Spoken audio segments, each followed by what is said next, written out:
Hi, I'm Nikki Hart. Nutrition is an evolving science, but never has it been such a hot topic as it is today. Now it's all about eating like a caveman, juicing, quitting sugar, and wanting to avoid carbs or being gluten-free.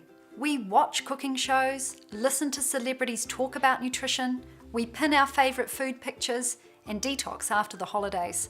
But even with all this information and discussion, do you really know how to eat healthy? Food is very much part of our popular culture, and when you visit the supermarket, you can see an increased presence of products in the health food section and even whole areas allocated to gluten-free. So when you see all this, you may think you need to radically change your diet. But let's look at some of these fads and ask if they are really right for you. Should you be gluten-free? For those diagnosed with celiac disease or have non-celiac gluten sensitivity, gluten must be avoided for life, not just on a whim. But if you cut out gluten completely without a proper diagnosis, you may not be able to get tested for celiac disease and end up harming yourself later on. Until recent years, the range of gluten-free foods available was limited and tasted awful, but now it's easy to adopt a gluten-free diet. But that doesn't necessarily mean you'll be more healthy. The ingredients in gluten-free foods are often high on the glycemic index and low in fibre, which is needed for regular digestion.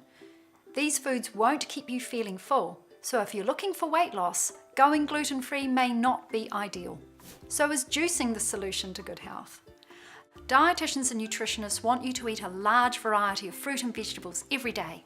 5+ a day or eating a rainbow is nothing new, so in theory, combining these as juices should be good for you. But it's not that simple. Research shows that if you take exactly the same energy as a liquid versus a solid, you could end up taking in more kilojoules later in the day because the liquid energy won't satisfy you for as long as the solid energy will do. And another problem with the juicing craze is the portion size. The recipe you make could be loaded with almost half your daily energy. On the flip side though, I'd rather you have a juice than grab a fast food breakfast muffin. So my verdict is the occasional cup of juice is okay as a treat, but do not use it as a total meal replacement. Then there's the low carbohydrate healthy fat diet. Advocates of this diet say that by reducing your carbohydrate levels to definitely under 100 grams per day, you will reduce your insulin levels and appetite, leading to weight loss and improved blood cholesterol levels. And there is research to support this. The low-carb, healthy fat diet does have a positive whole food emphasis, but it's not balanced and does not meet the New Zealand Food and Nutrition Guidelines. My concern with this way of eating is the elimination of grains, legumes and pulses. This leaves huge nutritional gaps, specifically fibre, B vitamins and many antioxidants. It's also expensive and impractical to maintain in the long term.